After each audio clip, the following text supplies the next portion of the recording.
Here's the translation of the speech from Papiamento to English.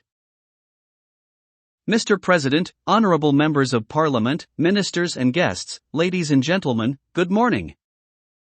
Today we come together to inaugurate the 38th opening of a new parliamentary year. The 21 members who are part of this body, along with the government, exercise legislative power. A power that the people have entrusted to each of the members present here. This is significant and delicate because it implies great responsibility.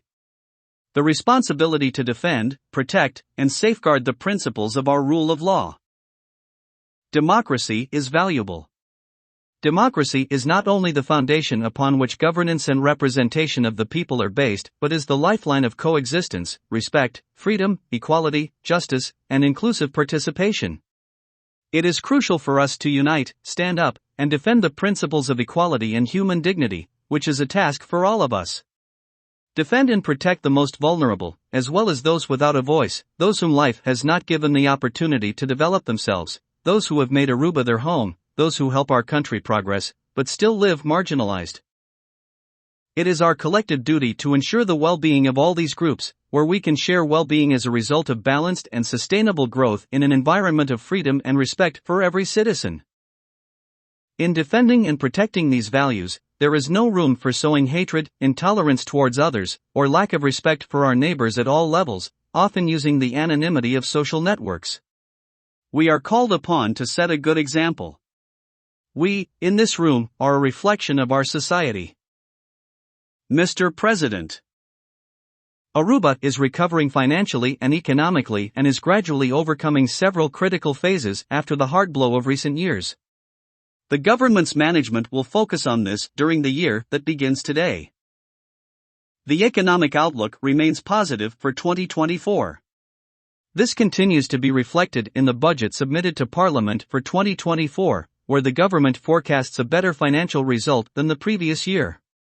While personnel expenses will remain within the agreed standards, interest expenses remain a concern, although the proportion of national debt compared to our economy will reduce according to the budgeted result. We live in an era with many challenges and opportunities. The journey with the Netherlands regarding the refinancing of COVID debt is underway. Aruba is striving to achieve an agreement based on mutual respect that will benefit both parties. Thus, Aruba continues to work to transform challenges into mutual opportunities and continues to invest in important relationships within the Dutch Kingdom. The execution of the reform package will help the government address the challenges and use the opportunities available. Starting with the continuous professionalization of the financial pillar of the country of Aruba, among other things, by improving a system for reporting. Significant steps have been taken in the direction of tax system reform. After a period of preparation and various investigations, this year we will continue to work on transforming the government apparatus into one that can continue to add value through reliable and agile service. The government's vision is to focus on sustainable, lasting, and transparent practices as the basis for management in all areas. Awareness is the first step. Aruba is becoming aware that our economy is based on nature, and it is time for us to value this through conservation and protection to help us prepare for the effects of climate change. Government actions are there to ensure that future projects do not cause irreparable damage. In this context, there will be a focus on promoting a culture of recycling and preserving our environment. The continuation of economic growth shows that as a small island, we have the capacity to overcome challenges that arise in our economic development and our daily lives. Expanding economic activities is a goal in itself, but also an essential tool for the development and well-being of our country and all its citizens. However, many of us still do not have affordable housing to build our homes and see their purchasing power decline structurally.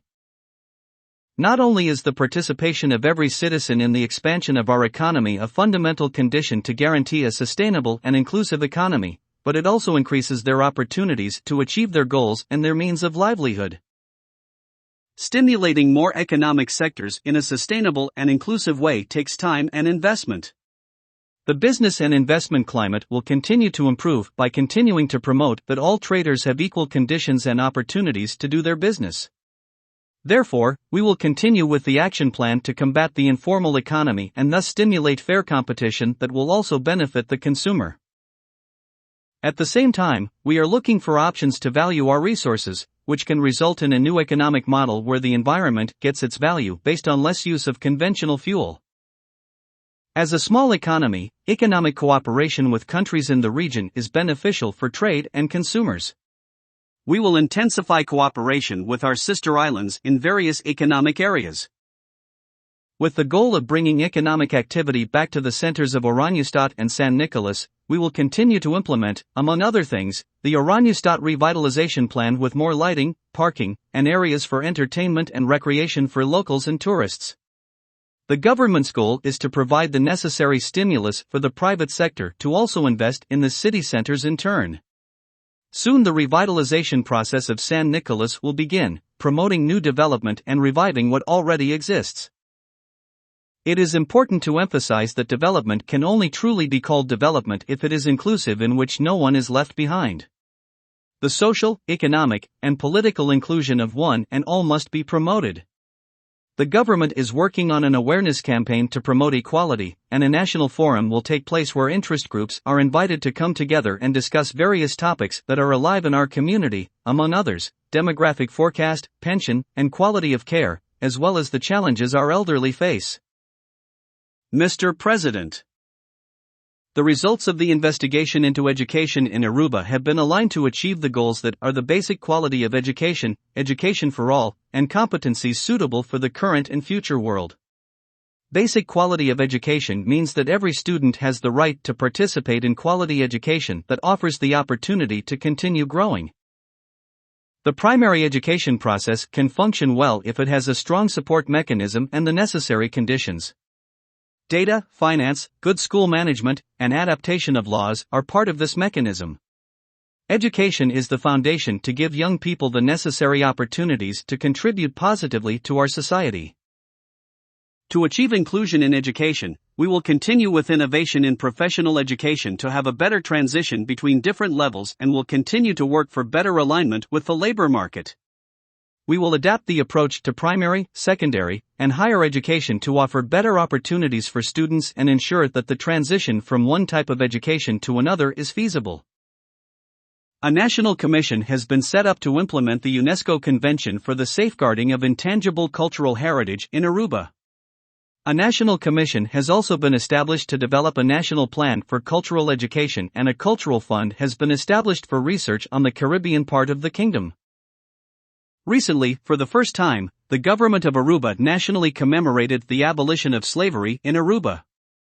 The Slavery Awareness Commission in Aruba, CCSA, is in talks with the Dutch government regarding funds for the realization of projects and initiatives for awareness of the history and abolition of slavery in Aruba. A working group will continue to work together with other interest groups in our community to inform and educate our community about this part of our history that is not well known. The government has the inherent task of ensuring the safety and protection of its citizens. This year we will continue to invest in technology to combat crime efficiently. Investments in camera and radar systems result in a reduction in crimes such as the use of firearms, clandestine arrivals, and high-impact crimes. This year, the fourth radar will be acquired, and the Operation Command Center will be finalized. A significant challenge remains the shortage of personnel in our judicial chain. To mitigate this, the 2024 budget has allocated funds to strengthen the various judicial departments. There is also a shortage in terms of detention capacity. In collaboration with the Netherlands, methods will be explored to finance a new correctional institution.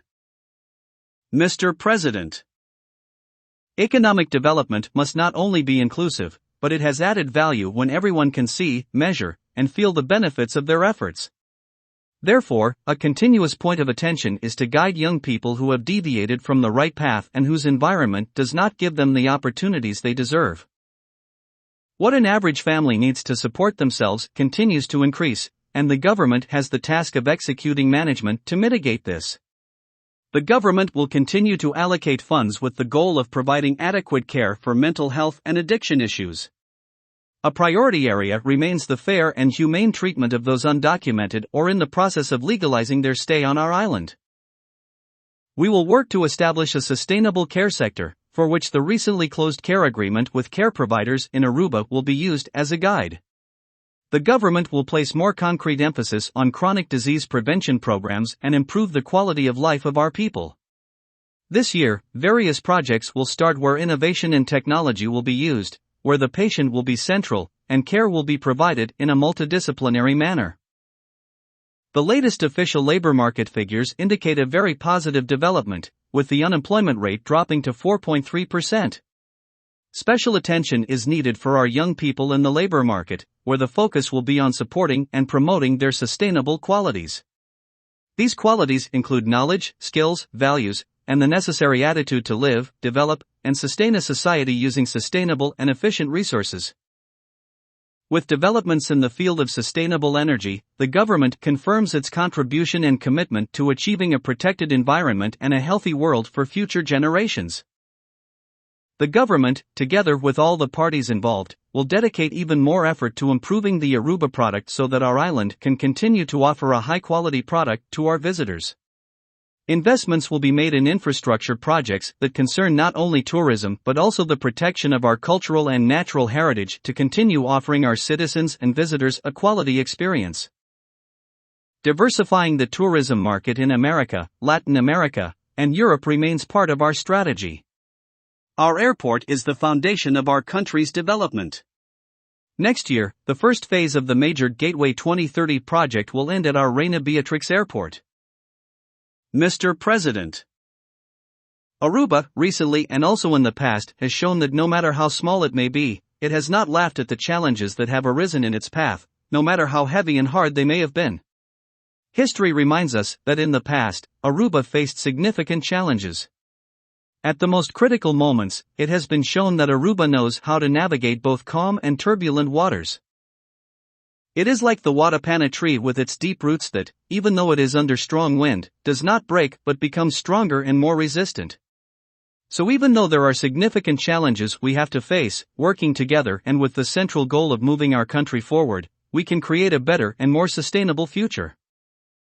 Now is the time for us to think together as a country for Aruba to progress and every citizen to contribute to the healthy development of our country. I declare, as our state arrangement prescribes, the parliamentary year 2023 to 2024 open.